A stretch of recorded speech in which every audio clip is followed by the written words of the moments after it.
And welcome. This is Dr. Greg Cason for Off the Couch with Dr. Greg, where psychology meets everyday life. And I'm here with Brian Gomez, producer. Hey, Happy Brian. Monday, you guys. And also, Gus is the engineer, and he's on the board. Hi, Gus. Hello. All right. You actually hear me this week. So today on Off the Couch, we're going to do this. Some studies came out this week in psychology. One will answer the question, does looking younger give you better mental health? The most unexpected link to a rapid aging, something that you may be not expecting that'll make you older. Also, it's not just how you look, it's how you see things with your eyes. And the most unexpected beauty tip to slow aging. So we're keeping it practical here. And for psychology in the news, it's never too late to be a star or a starlet. That'll make more sense as we go. But first, America is getting older. According to the 2020 census, 1 in 6 people in the United States are over 65 years old. That's a total population of 55.8 million people, or 16.8% of the population. That's a lot of old people, huh, Brian? Seems like it. Oh, no. I see them driving very slow. Oh, well, I mean, that's I will count myself not perhaps over 65, but I am certainly sliding into home base very soon. Dramatic increase over the past 100 years. In 1920, only 4.7% of people were over the age of 65. And the population currently that is 95 and older grew to 631,000 in 2020. That's nearly a 50% growth rate from 2010. That's pretty amazing, isn't it? That is. Is it from like the medical advancements? Partially medical advancements, partially, better nutrition in some cases. We also know more about, how to prevent aging, and people are doing things like exercise and spending time together. We're going to go over some tips to really help people. But it's very exciting to me that, yes, our medical advancements are so much further along than they used to be. It's really an incredible thing in the science world, but we also know some things that will really help. Interesting to note that the country with the longest living population is actually Japan, according to the 2020 census. But this is very different. Actually, I looked, and it looks like Monaco, which is a relatively small country. A lot of people associate it with France. It is right by it, but it's its own country. They actually have technically the largest population. They have over 30% in Monaco, which makes a lot of sense to me, because that's a place, generally Monaco, that you move to, often because you're very wealthy and want to shelter your earnings. So so it makes sense that's actually the oldest place in the world. So Japan has the largest share otherwise. The United States is ranked way down there. We're 34th in the world of industrialized countries. So that's actually not so good. Our oldsters are it doesn't go quite as long. Many European countries and Canada have higher shares of older residents, and the smallest shares were actually in Russia and Cuba. Perhaps not a surprise, but surprising to me, the bottom was New Zealand. And, I was trying to guess why that might be. I don't have a good answer for that, because New Zealand, to me, is one of the most heavenly places in the entire world. Yeah, that's why I'm surprised you said it was the last one. I would have not thought that at all.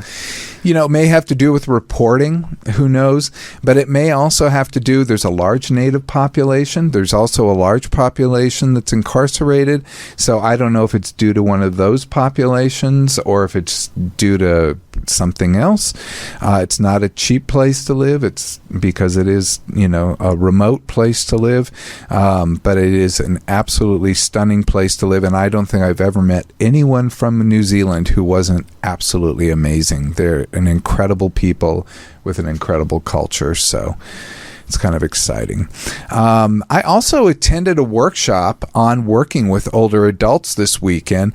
And so I'm thinking, oh my goodness, all this research is coming out. I'm going to this workshop on working with older adults.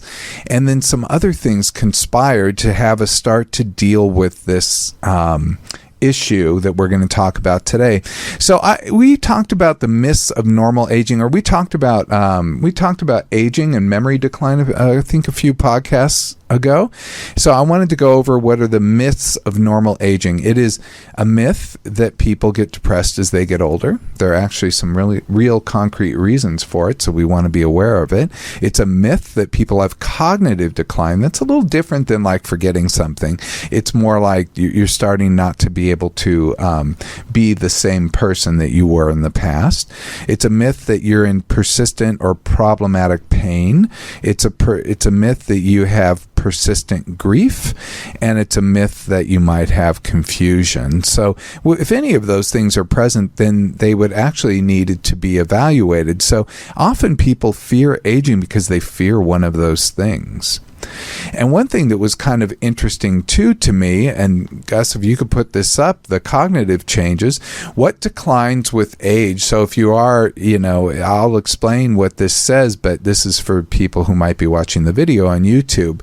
What declines with age are things like processing speed, divided attention, word retrieval, like what was that name? What was that place? Memory, we forget some things, of course. So the more time goes along, the more memory we forget. It's sort of like we only have so much room in our filing cabinet there. And executive functioning, that's sort of like your inhibitions, the things that stop you from doing things. It's being able to process things. It's executive functioning. I won't go into it, but it can be a lot of like higher level things. What improves with age? And I think we've talked about this in the past. Crystallized knowledge. That's your fund of information, things you've learned over the past, and that you can actually have this giant bank of information available to you and be able to make incredible decisions. So that's what's actually really rather interesting, and I think that puts together a lot of what we call wisdom. So we actually get wiser as we get older. That's not a myth. Also, verbal knowledge are again, knowing words for things, and also, how to call things and how to put things and remembering those kinds of things. Focused attention, we can stay on a task for longer, because divided attention we might think we're pretty good at, but often that goes away pretty fast. And where there's also been a lot of research that when you multitask, you aren't as efficient. But people who get older actually can focus on something for a longer period of time. But the most exciting thing to me was people get more creative. Creativity actually improves with age. Pretty exciting, huh? Some good things to look forward to. Actual huge good things. So that brought me to this study I found, which is probably one of the more interesting studies. I hate to keep saying that, but wow. Does trying to look younger make you feel younger? So we see people all the time. I see people all the time getting Botoxed and filled, and they're getting nipped and tucked, and they're getting, I don't know what's going on. They got all kinds of things going on, working out like dogs, all in dressing certain ways, all in the service of staying younger, all in the service of looking better. And here comes along this study to kind of answer this question. Does that do something? Does that work? Does that help? There's a new study from the University of Oklahoma and University of Michigan. It was published in the journal Psychology and Aging. And as a reminder, on the YouTube page, if you go to it under youtube.com/Dr. Greg, DRGREG, you can then link under the video. We'll have the links to all the articles if you want to read them yourself. In this article, 59% of U.S. adults 50 to 80 years old believe they look younger than other people their age. What do you think about that? 59% think they look younger than other people their age. Well, it depends. Are they people in LA or in major cities? I think because a lot of people look different from major cities compared to like more, relaxed environments where there's not a lot of social pressures. No, they looked all over the nation for this. This was a nationwide study, which was kind of interesting. I mean, yeah. So you're looking around, comparing yourself to other people, and you're thinking, I look a lot better than these people. 59% of the people do that. That means that can't actually be correct. I mean, come on, 59% can't look better than everybody else. That I want to have that confidence. Yeah. So, I mean, maybe there's a bit of delusion there. Maybe I'm suffering from that myself. What do you think? That might be the key. The key to happiness. Delusion. I think so, maybe. Only 6% of older adults say they look older than people their age. And it turns out these two statistics actually make a big difference. If you think you look younger than other people your age, that actually benefits you quite a bit. And if you think you look older than other people your age, that actually takes a toll. And we're going to get to what that is. The rest of the people, the other 36%, I guess, thought they looked about the same as their peers. Or maybe they're just modest, who knows? Looking younger, 1/3 of older Americans, 35%, 1 in 3 older Americans, and we're defining that as 50 or older, 35% have invested time or money toward the goal of looking younger. Pretty wild, huh? And I wonder, some of that is pretty easy to do, putting on lotions and potions and I don't know, the exercise. Skincare industry is making money. So I think that they probably don't count that. What were interesting are the people that do surgeries or something else. And that's so common now. It is so common. I mean, in LA especially, I'm sure other big cities too, but it's so normal now. Gus, I want to ask you about your parents because I think it's not fair, but it is an interesting thing to think about when you're, when you get older. Sometimes you do want to look a little bit younger. The people most likely to say they've done who've actually invested time and money are women, people with higher incomes, and people of Hispanic origin. How about that? Not all together as one person. Those are the three groups that seem to have invested the highest amount. The study was based on a national survey conducted for the University of Michigan, the National Poll on Healthy Aging. They also asked about people's positive experiences related to aging and ageism. So it's not only positive experiences related to aging, getting older, but positive experiences related to ageism or how other people are treating them regarding getting older. So positive experiences they asked about were things like advice, wisdom, and a strong sense of purpose. And negative experiences related to aging and ageism were things like seeing or hearing difficulties, memory issues, use of technology, and of course the ageism or some kind of discrimination or negative feelings toward people. The surprising finding, and as I said, it's the beliefs that really seem to make the difference, because those people who believed they looked younger than other people their age scored higher on positive age-related experiences and lower on negative age-related experiences. So people are making efforts to look younger and exercising and eating well and, trying to be as happy as they can, dressing well and going out and living life in a positive way. They probably are having more positive age-related experiences and lower negative age-related experiences. Those who said they had invested time or money into looking younger were more likely to score higher on the positive scale. So you put money in and you feel like it pays off a little bit. So those expensive creams that you get at Nordstrom or one of the other department stores can pay off psychologically. How about that?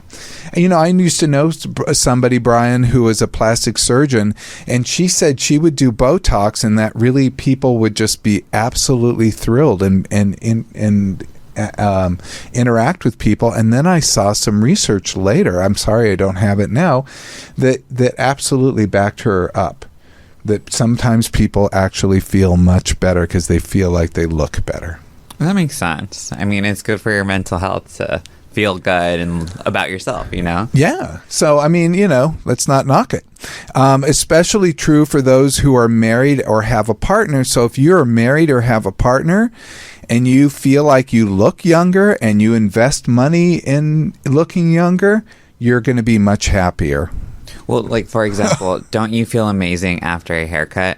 I feel like guys and girls, anytime you leave the barbershop or the hair salon, there's something that just glows about you. Like, you feel like the man, no matter what. Like, you just feel so good when you leave the barbershop. I mean, as long as the haircut is good. But, I have to go to your barbershop. I mean, I feel like it's good. Like, you feel good. But I don't feel the man. You don't feel amazing? No, I don't feel amazing. I just have sort of a haircut experience where it doesn't look bad anymore.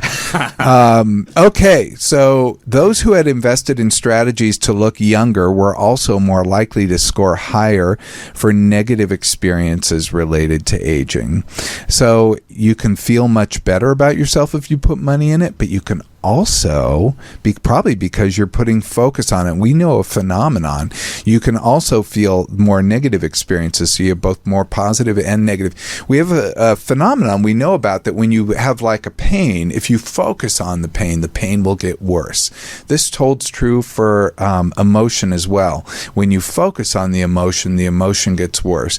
So one of the strategies we help people do is to be able to, if not distract from it, to be able to coexist with it in a different way. So in fact, that people aren't as focused on it in quite the same way. And we could talk about ways we do that.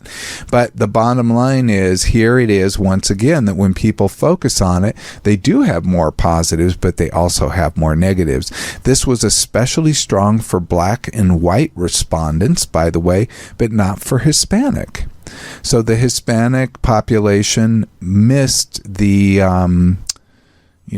if they spend money, they don't have the negatives quite as badly. Those who say they look older than others their age were more likely to score higher on negative ageism experiences and lower on the age-related scale, the age-related experiences scale. So let's talk about that. So if they felt they looked older, they felt like they were more discriminated against. People, probably made comments, they overlooked them, etc. And they also experienced things like, we can go back to it, the visual difficulties, the pain difficulties, the kinds of things we tend to associate with getting older. So they tend to really focus on the negatives. Now, regarding health, those who had more positive and fewer negative experiences related to aging were also more likely to say they're in good or very good health. So both physical and mental. This is just underscoring what we talked about. But the physical was really interesting to me, that when you feel like you look good, you also feel good physically, not just mentally. And the higher the score on the positives, the more likely you're to say you're in good mental and physical health. So keep it up. That makes sense too, though, because say for example, you keep complaining about getting older and you're not wanting to work out, or because you're feeling old or hurting, and then it's like a snowball effect that it just keeps happening. It is like a snow. You're exactly right. And sometimes things change. I used to work out at this Barry's boot camp, and the treadmill just destroyed my knees, and I had to stop doing treadmill. And treadmill are great for aerobic and also fat loss and just all kinds of things. So that was a huge loss, to have to do that. But I had to find other ways to work out. But I don't get that one benefit that I could get that I couldn't get anywhere else. So, we all have to make adjustments. Higher scores on the negative ageism experiences, the more likely you are to report fair or poor physical and mental health. So if you feel like, this goes again to that minority stress model that we've talked about in the past, that the more negative or prejudice one feels, and here it's feeling prejudiced about getting older, that you're going to have more mental health problems. How about that? Your mind does really control a lot about how you live your life. I think there's a constant feedback loop. I don't think it's just one way. I think it's just constant. We exist in a world, and when the world feeds us back a negative message, we can take on the negative message.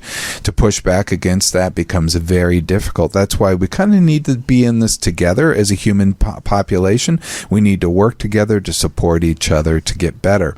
Now, the researchers in the study acknowledge some bias, perhaps why looks and looking younger play such a big role. There is a pervasive bias against aging in the United States. We're especially bad here. We don't tend to hold up our older population quite as much. Maybe now that they become such a force, it's going to be a little bit different, but who knows? There's a specific bias also in the United States against admitting that one has done something to change your appearance, especially among men. So hush. Recommendations, they said, these probably everyone knows these: healthier eating, more physical activity, better sleep, stress reduction, oral hygiene, which I've talked about before. I think that's completely overlooked in the mental health world. Sunscreen, and reducing or eliminating tobacco, alcohol, and other drugs. That's no fun. Maybe reducing. They said reducing. So this parallels a different study. There was a 1986 study. I just thought this was cool, and this was from Dermatologic Clinics Journal in 1986. So yeah, I couldn't find the full article. I could only find the abstract, which is like a little paragraph discussion of it, that found elderly persons who look younger for their age are more likely to be optimistic, outgoing, and social. Heck yeah, they're still having fun. Yeah, their body still works. it. Their mind still works. Like, I'd be enjoying it too if I was in good condition, and didn't have to really worry about much at that point in life. Yeah. It was interesting to me because that leads us to another study I saw. This study said loneliness increases health deterioration. This was done by Amsterdam University Medical Center and the University of Glasgow in the UK. They analyzed 130 studies, and they found, so this is what we call a meta-analysis. It looked at a bunch of different studies and put the data together, that loneliness led to an increase in physical frailty, which in turn increases the risk of adverse health outcomes such as depression, falls, and cognitive decline. Remember, we talked about cognitive decline as not a normal part of aging, but here loneliness can actually lead to it. We also talked about depression as not a part of normal aging, but here loneliness again leads to it. So what does this tell us? Loneliness is not normal. So when we are putting people away in homes, or we're not coming to visit them, do you visit your grandparents or parents, Gus? No? I unfortunately don't have any grandparents alive right now that I can visit. But I have great aunts who I visit and see. Yeah, so I do see. Yeah. Okay. I'm sorry to put you on the spot like that. My grandparents have all passed away as well, and that's sad.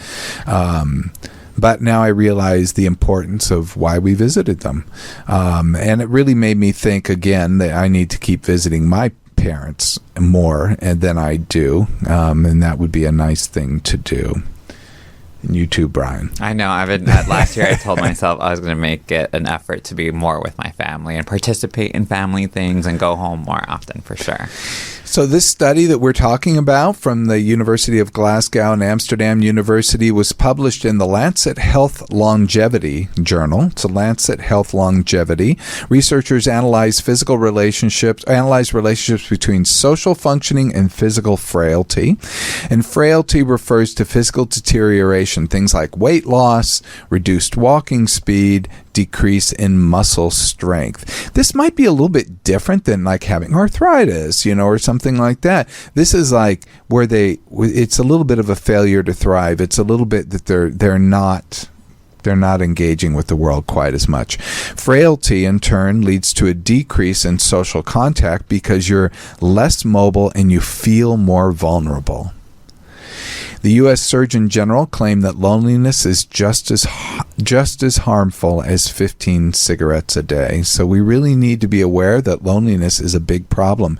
And coming out of the pandemic, when many people felt very lonely, I think we need to double down and help those who perhaps are lonely. And when we look at people who have successful aging, often they're very socially engaged, and that's an incredibly important thing. Okay, but it's not just how you look, it's how you see. And this is going to your eyes. First of all, I thought this study spoke to me because my mother just went through cataract surgery. Sorry, Mom, to give that out on air. But it was an important moment that I saw because after she got this surgery, I saw her standing up straighter. She seemed more engaged. She seemed happier. She was interacting with the world. She didn't realize how much sight she had lost by having cataracts, and this surgery was incredibly successful in giving her her vision back in a really significant way. And I just thought that was the happiest thing to see because she actually appeared happier and more engaged and just more energetic as a result. This study was done by Johns Hopkins University School of Medicine in Baltimore, and it's published in JAMA Ophthalmology. It's JAMA's Ophthalmology. It's their eye journal of the American Medical Association's eye journal. And it found that vision impairment in people 65 and older was associated with things like depression, anxiety, but the vision impairment was not associated with severe social isolation. So it won't lead people necessarily to pull away, but they will feel kind of bad about things. I wonder how the hearing works into that, because that's a big part of being social and being able to understand and communicate. Yeah, hearing loss is a big deal, and there's actually a lot of studies. I'm not talking about one of those studies, but I guess I could have looked for an older one, but there are many studies, and hearing loss can actually cause a great significant social isolation to happen. One, because people can't hear what's going on, so they can't engage with conversations, and two, because sometimes they mishear conversations or mishear things, so they actually can interpret what's going on as bad or negative or wrong, and it can often snowball in some significant negative ways. People who use hearing aids do often report more social engagement, so I do believe hearing loss is also extremely important to address. Okay, but that wasn't exactly what we're doing. This was a vision study, so I thought, this study was done. It was analyzing the National Health and Aging Trends Study in 2019 and 2021, so it was relatively recent. And they kind of came to the conclusion, just a basic one, that maintaining eye health should be a priority to everyone, especially those over 65, because, it brings on more negative mental health effects. So good to take care of your eyes, good to take care of your ears, get those addressed when necessary, just good to keep good physical health, good to keep people engaged. But that leads me to the coolest beauty tip that I found. This was kind of exciting. There was something associated with slowed aging that had nothing to do with diet, exercise, with, even the social contact or doing any kind of surgeries or getting eyeglasses or getting, hearing aids or anything like that. This was going to school, and this seemed like good news for me. This is found that participants in this Framingham heart study who achieved higher levels of education tended to age more slowly and went on to live longer lives than those who did not achieve upward educational mobility. They use this term, educational mobility. It's basically like they do a lot of compare and contrast to like parents and with siblings, and educational mobility is basically when the kid gets more education than perhaps their parents or siblings. So that's sort of one of the things they're very directly looking at. So this was according to a new study done by Columbia University, and this was published in JAMA Network Open.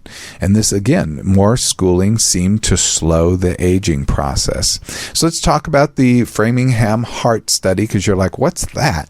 This is one of these giant studies. It was initiated in 1948. It currently spans 3 generations of people.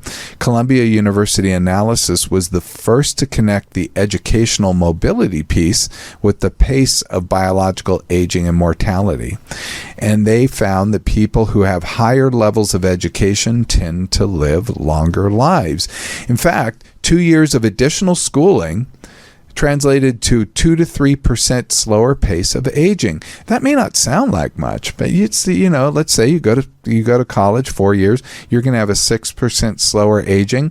Like compound interest with money in the bank, it adds up over time. So you're getting a slower pace of aging. So things really tend to help, and that it seems to be when you really do schooling, especially when you're younger, it really stimulates the brain and puts you on a very good path, a good glide path for the future. Columbia researchers used 14,106 Framingham Heart Study people they analyzed, spanning 3 generations, to link the children's educational attainment with that of their parents.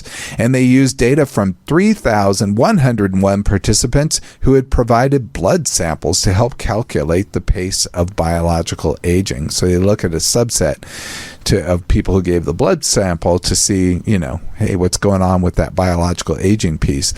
The study looked at a lot of things. I mean, how much more or less education each person completed relative to their parents. They also looked at that relative to their siblings. They looked they saw that things are similar across generations. So it's not just that the next generation is necessarily doing better. It seemed to be that people, when they get more education than the previous generation, that really tends to make a significant difference. And siblings with higher education tend to have slower pace of aging. Siblings with higher education, tend to have a slower pace of aging as compared to the less educated siblings. It's funny, I got caught in my own reading there. But the bottom line is, siblings, if you go to school longer than your siblings, you're going to you do a little bit better. I do have one. I have a stepsister. I don't know that we can comparable biologically, but instead that she went and she has a doctorate in dentistry. But other siblings of mine have gone to college, graduated college, or maybe not gone all the way there. Not graduated, so I'm not going to compare myself to them.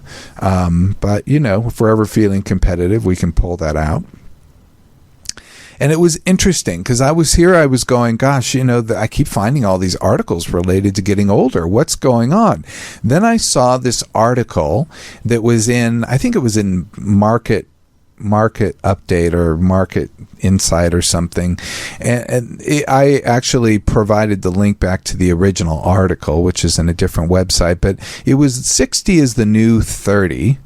The benefits of becoming a late blooming entrepreneur. Now, I think 60 is the new 30 is a little bit pushing it, but I thought it was a nice title nonetheless. And this article was about it's never too late to start a business or to start something. And I thought that title really intrigued me. And then I saw this news. Gus, can you put up the picture? I saw the news about Iris Apfel. And so Iris Apfel, Psychology in the News, and said geriatric starlet dies. Iris Apfel Apfel, is a New York textile designer, socialite, and self-described geriatric starlet who became an unlikely fashion celebrity in her 80s. For her outrageous style, she died March 1st in her home in Palm Beach, Florida. She was 102 years old. She was an unlikely star. Iris burst into the international fashion scene at 84 years old, long into her retirement from the textile industry.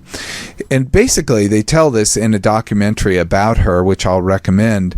But basically, her story, I mean, several pieces of her wardrobe were exhibited at the Met, the Metropolitan Museum of Art's Costume Institute in New York City. And they were going to have an exhibit, and basically fell apart, and they didn't have a sponsor, and they didn't have anything.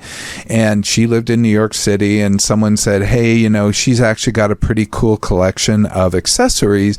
Maybe we can put her, you know, feature her stuff as part of, you know, just to throw something together for free. So the other exhibit had dropped out. Her friend told her about Iris. They had no budget. It was only word of mouth. But the word of mouth was runaway. It was one of their most successful shows ever, because her stuff was absolutely incredible. So here she is in her 80s. It was going to feature 5 outfits just to show her accessorizing. It grew to 82 of her outfits with more than 300 accessories. The show was named Rara Avis, or Rare Bird, selections from the Iris Beryl Apfel collection. Beryl was her maiden name. And she's featured things like vintage designer outfits matched with outlandish costume jewelry, opulent antique Chinese robes adorned with flea market goods, luxury coats paired with feather boas and exotic trinkets. So you can imagine that this woman she didn't discriminate based on a designer or a label. She found what really intrigued her. So she had an amazing eye that didn't matter what the cost. It could cost 50 cents. And she even said she was in a costume jewelry store, and she found some costume jewelry, and it was like, I forget, $4 or something. And she said, I am so much happier with this than if my husband took me to Harry Winston, which is a diamond store, that took me to Harry Winston to buy a bracelet. So she really knew. It was the first time the Met had honored an individual who was not a fashion designer. She was an interior designer. She just had great taste. She had great quotes like, more is more and less is a bore. When you don't dress like everybody else, you don't have to think like everybody else. That's my favorite. And just because you get a certain number doesn't mean you have to roll up into a ball and wait for the Grim Reaper. She believed in getting out and living life. And I can't tell people how to have style. No amount of money can buy you style. It's just instinctive. You have to learn who you are first, and that's painful. So understanding who you are can really lead you to your style. And it's cool because you can see that she knew exactly who she was, you know? Like, she radically, we talk about the concept of radical acceptance. She radically accepted herself. That means she sort of looked at herself as for exactly who she is, and she just accepted herself. She didn't always like it, but she radically accepted it. She doesn't believe in plastic surgery, and her husband, she had a larger nose, and her husband suggested a nose job, and she told him to go fly a kite, and he really liked her moxie. How about that? Her sudden fame, she just became suddenly famous because of this show at the Met. I mean, of course, it's at the Met, but all these incredible designers, all the word just was spread like flames within the fashion community. They all had to go see it. She appeared regularly on the style pages of New York Times after that, advertising campaigns for Kate Spade and Coach handbags. She collaborated with MAC Cosmetics. She did eyeglasses for iBobs. She had these characteristic round eyeglasses that she would wear. She did multiple clothing lines, including a home shopping network collection. I think that's where you make the real money, is in the home shopping network. And she was photographed by Bruce Weber for Italian Vogue. And in fact, it appears that Bruce Weber's actually who's a very, very famous photographer, fashion photographer. It appeared that he was a friend of hers. She was really quite wonderful. There is a book she wrote called Iris Apfel, Accidental Icon. And there's a movie by the famed documentary maker Albert Maysles, who in 2014 entitled the movie Iris.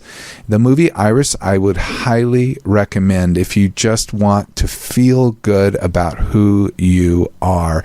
And the movie Iris is really, I had you watch it, Brian. What did you think? I thought it was cool. I loved how much her and her husband Carl loved each other. Mm-hmm. Like, you could just see how in love they were with each other. It was, I don't know, I thought that was kind of beautiful, and how he supported anything she wore, even like whenever she would dress him and everything. Like, it was just such a supportive guy to her that he just let her shine, you know? That movie was also, I think, notable for aging, because she was 94 when they made that movie. He turned 100 during that movie. That's one of the scenes, in fact. And the filmmaker, who is Albert Maysles, was 87 when he made that movie. Albert Maysles did the famed documentary. He did that with his brother, Grey Gardens, if people know that. You told me about it. Yeah. Yeah, one of those iconic movies. And this is just an enjoyable look into someone's life. She lived life with gusto, and she loved fashion. And when you see fashion through her eyes, you love it too.